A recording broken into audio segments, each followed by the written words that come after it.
Roman Reigns faisait enfin son retour et franchement, ça fait plaisir. Salut à toutes et à tous, on se retrouve aujourd'hui pour le récap de SmackDown du 15 décembre 2023. Roman Reigns est enfin de retour après des semaines et des semaines d'absence. Il est présent du côté de Green Bay. Il va demander à Green Bay de le reconnaître. Ce soir, il veut parler d'un homme qui s'est donné du mal et a tout sacrifié cette année. Si quelque chose arrive à Reigns, cet homme sera le prochain chef de tribu. Roman Reigns demande à Jimmy Uso de se joindre à lui pour féliciter son frère Solo Sikoa.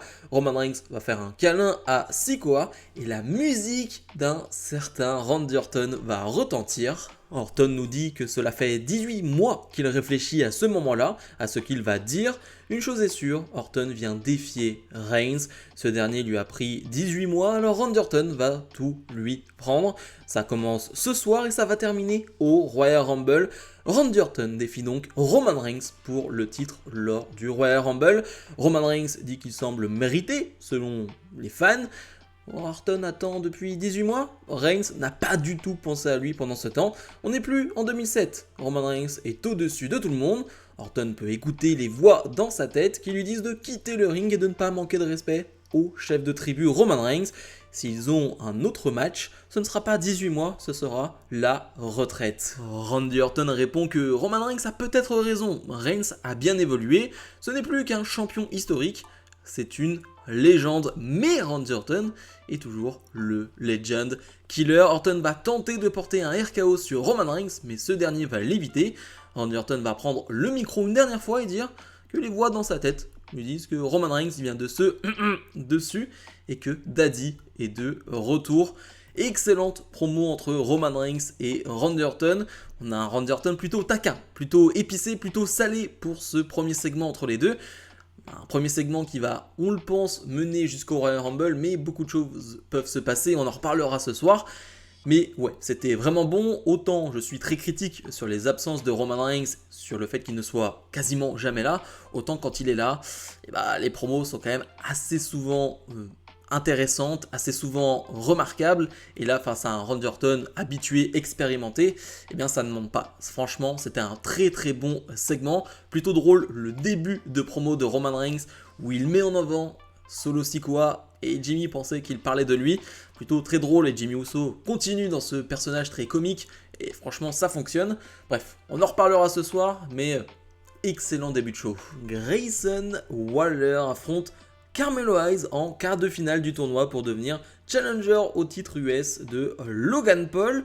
Très content de voir un Carmelo Hayes dans cette position. Carmelo Hayes, cette superstar de NXT qui a ce moment présent est toujours une superstar de NXT. Ce n'est pas parce qu'il fait une apparition du côté de SmackDown qu'il est une superstar de SmackDown, je préfère le préciser, et qui est surtout un gars hyper talentueux qui est logiquement, normalement, l'un des futurs main eventers du côté de la WWE dans les prochaines années. En tout cas, c'est ce qu'on prédit comme futur pour lui, et je suis ravi de le voir dans cette position car le grand public américain va le découvrir, et surtout vous sur cette chaîne, je sais que beaucoup ne regardent pas NXT, vous allez possiblement le découvrir petit à petit, et je pense que ce premier match face à Grayson Waller était un très bon échantillon de ce que peut faire Carmelo Hayes sur un ring. Alors, ce qui est intéressant, c'est que les deux se sont affrontés à plusieurs reprises du côté de NXT, donc forcément, ils se connaissent plutôt bien et donc on va avoir 6 minutes de combat qui sont vraiment très très bonnes.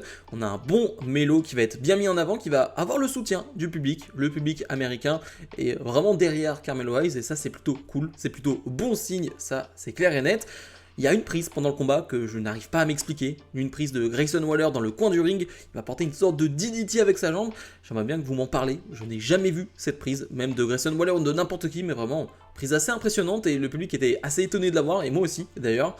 Finalement, Carmelo Hayes va réussir à prendre le dessus et à l'emporter, il avance donc au prochain tour et il affrontera Austin Theory ou Kevin Owens, on en reparlera tout de suite après, mais voilà, important pour un gars de NXT de passer le premier tour pour montrer une certaine crédibilité, et surtout, comme j'ai dit, c'est Carmelo Hayes, donc c'est quand même très très important de le mettre assez en avant. On passe d'ailleurs à l'autre quart de finale entre Kevin Owens et Austin Theory, un combat qui va durer un peu plus de 10 minutes. Les deux sont en guerre depuis maintenant quelques semaines et donc se sont affrontés à déjà plusieurs reprises. mais cette fois-ci la configuration est différente. Kevin Owens est blessé au niveau de la main suite à une attaque de Grayson Waller, donc ça va jouer sur ce combat. Il porte une sorte d'attelle de plâtre, je ne saurais pas trop dire ce que c'est réellement.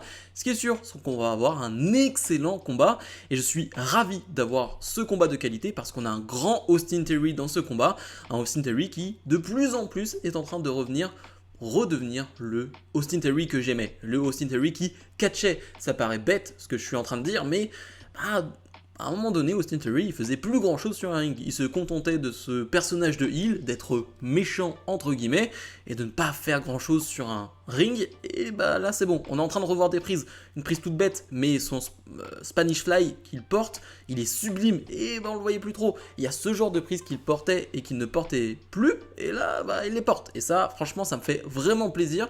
Parce que bah, ça donne un vrai match de qualité. Mais finalement, Kevin Owens va réussir à l'emporter en portant un coup avec cette attelle plâtre, ce qui va d'ailleurs l'étonner parce que il va mettre KO totalement Austin Theory avec cela. Donc victoire de Kevin Owens qui avance au prochain tour et qui affrontera Carmelo Hayes la semaine prochaine à SmackDown. Les deux ont eu un petit segment en backstage et ce qui est intéressant, c'est que Kevin Owens l'a dit, quand je suis arrivé du côté de Raw, moi mon arrivée c'était face à John Cena. Voilà, c'était ma grande arrivée et j'ai marqué les esprits en affrontant John Cena. Alors, je dis pas que je suis John Cena, mais un Carmelo Hayes peut avoir ce genre d'arrivée en essayant de battre un certain Kevin Owens. Et c'est vrai qu'on peut imaginer ce même genre de scénario. On aura le temps d'en reparler la semaine prochaine, mais c'est un match qui me fait vraiment saliver. Les Kabuki Warriors, Asuka donc et Kairi Sane font face à Zelina Vega et Michin. Ce qui est intéressant, c'est qu'on a eu une petite vidéo juste avant où Bayley nous parlait qu'elle voulait gagner le Royal Rumble pour aller affronter Rhea Ripley et que le plan était de mettre les Kabuki Warriors dans cette division tag féminine et d'aller chercher les titres. Et ça c'est forcément très positif pour cette division féminine par équipe, d'avoir une équipe avec cette expérience là, ça peut être que bien. On a un combat de 5-6 minutes et honnêtement, j'ai pas grand chose à dire sur le match, c'est assez anodin, c'est neutre, pas trop de saveur, pas trop de goût dans ce match. On retiendra peut-être la fin de combat, à la limite, qui est plutôt sympa, avec, je trouve, quelques enchaînements plutôt cool entre Michin et Asuka. Ça va plutôt vite, c'est plutôt fluide, et j'avoue que j'aime bien. Mais voilà, rien d'assez important à retenir. En fin de combat, donc, Kairi Sane va porter sa Insane Elbow pour donner la victoire à son équipe. A noter que la semaine prochaine, on aura Damage Control face à Shotzi, Bianca Belair, Zelina Vega et Michin, donc un match 4 contre 4. Et surtout que l'épisode de la semaine prochaine de SmackDown a déjà été tourné cette semaine, parce que la semaine prochaine c'est Noël, et donc forcément on a tourné un épisode en avance, mais il n'y aura aucun spoiler sur cette chaîne, je préfère le dire. Vous aurez les résultats, comme d'habitude, la semaine prochaine. Et une dernière chose, on l'a appris, Charlotte Flair, suite à ce qui s'est passé la semaine dernière et à sa blessure, sera absente environ 9 mois. C'est énorme, on lui souhaite un prompt rétablissement, on aura le temps d'en reparler demain plus en détail dans ma vidéo qui récap l'actualité WWE de la semaine. Et le match main event, Randy Orton fait face à Jimmy Uso, un combat qui va durer 7-8 minutes. C'était un bon combat entre les deux, une belle ambiance surtout mise par le public. Je le répète, mais si vous n'aimez pas le style Orton avant, vous n'allez pas aimer le style Orton aujourd'hui. C'est vraiment la même chose, c'est aussi méthodique, peut-être lent pour certains, peut-être ennuyeux pour certains, mais ça n'a pas changé, ça c'est sûr et certain. Moi c'est le type de match que j'aime bien. Alors là, face à Jimmy, j'ai trouvé ça plutôt cool, c'était pas très long non plus, donc c'est aussi pour ça que j'ai aimé. Mais je sais que ça va déplaire à beaucoup. Pendant le combat, on a Solo Sikoa qui va essayer d'intervenir, mais LA Knight va directement le couper dans son élan, ce qui va permettre à Orton de porter un RKO sur Jimmy sur le ring et de gagner ce combat. L'après-match hyper intéressant avec un Roman Reigns qui va s'en prendre à LA Knight par derrière, ce qui est assez rare pour Roman Reigns. C'est vrai que c'est un heel, on peut dire tout ce qu'on veut sur lui, mais c'est vrai que Roman Reigns c'est pas du genre normalement à venir attaquer en courant quelqu'un par derrière, c'est vraiment pas le style du chef de tribu. Donc est-ce que ça voudrait pas dire qu'il y a quelques tensions, quelques doutes du côté de Roman Reigns? On a l'impression en tout cas. Jimmy va réussir à se relever et donc frapper Randy Orton, donc on est à 3 contre 1, et LA Knight va revenir, on est en 3 contre 2, ça suffit pas, et forcément, il faut un troisième membre dans cette équipe probable de Babyface, et c'est AJ Styles qui fait ce retour. La musique va retentir, il va pas faire son entrée traditionnellement, non, il va apporter directement son finish sur Roman Reigns, si je dis pas de bêtises. et AJ Styles qui va enlever son t-shirt. Et là, je ne sais pas si vous avez remarqué, mais la shape de AJ Styles, on parle beaucoup de la shape de Randy Orton, de la forme physique de Randy Orton ces dernières semaines. Alors la forme physique de AJ Styles qui était absent depuis quelques mois, eh bien il a travaillé. Il a vraiment bossé dans son coin et ça se voit vraiment, c'est impressionnant. Et là on se dit, ok, les babyface ont pris le dessus, tous les heels et donc la bloodline est en dehors du ring, tout se passe bien finalement. Et bah non, parce que AJ Styles va s'en prendre à LA Knight. Ce qui est plutôt drôle dans cette histoire, c'est que Randy Orton ne va même pas réagir, c'est-à-dire qu'il va juste regarder cette action, et puis c'est tout. Voilà, il n'a pas grand chose à faire de ce qui se passe. Et c'est intéressant, parce que il y a plusieurs choses à dire. Premièrement, on est ravi du retour d'AJ Styles, et surtout, eh bien c'est un retour en heel. Bah oui, parce qu'il y a énormément de babyface en ce moment à la WWE qui sont assez over. Eh bien avoir un AJ Styles en heel, moi je suis plutôt pour. Encore une fois, ça va dépendre de quelle manière ça va être fait. Et deuxièmement, moi il y a un truc qui m'intéresse, eh bien c'est que là, t'as l'impression qu'il y a 3 challengers qui se mettent en place pour Roman Reigns dans les prochaines semaines. AJ Styles, donc qui est présent, il y a des choses à dire et à faire, Randy Orton et LA Knight. Est-ce que pour le Royal Rumble, on n'aurait pas un match à plusieurs autour du titre de Roman Reigns? C'est la question que je me pose et j'aimerais beaucoup de ça. Ça changerait des formats et de la formule habituelle qu'on a face à Roman Reigns. Enfin, on aurait un match à plusieurs. Alors oui, on avait eu ce match à Mania entre Edge, Bryan et Roman Reigns, c'était cool. J'aimerais voir ça un peu plus souvent.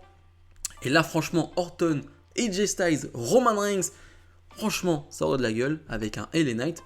Franchement, ça aurait vraiment de la gueule. Donc, affaire à suivre, mais l'idée me plaît beaucoup.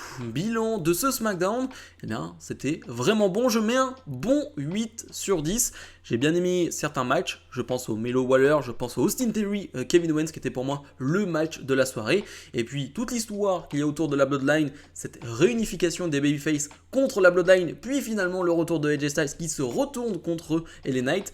C'est hyper intéressant et j'ai envie de voir ça, j'ai envie de voir où ça va aller, tout simplement, vraiment hyper intrigué par toute cette histoire. Avant de vous quitter, je voulais vous remercier pour vos retours. En ce moment, je vous pose pas mal de questions, je fais des tests sur la chaîne, sur plusieurs sujets, sur plusieurs choses, et vous répondez toujours présent. Donc merci à vous pour vos retours. J'essaye de mettre mon ego de côté, j'essaye de bien lire vos critiques, même si elles font pas toujours plaisir à lire honnêtement, mais c'est la vie, c'est comme ça, et il faut bien lire ces critiques là, sinon tu n'avances pas, et sinon tu ne progresses pas. Et j'ai envie de progresser, j'ai envie de faire un meilleur contenu encore et encore, donc merci pour vos retours.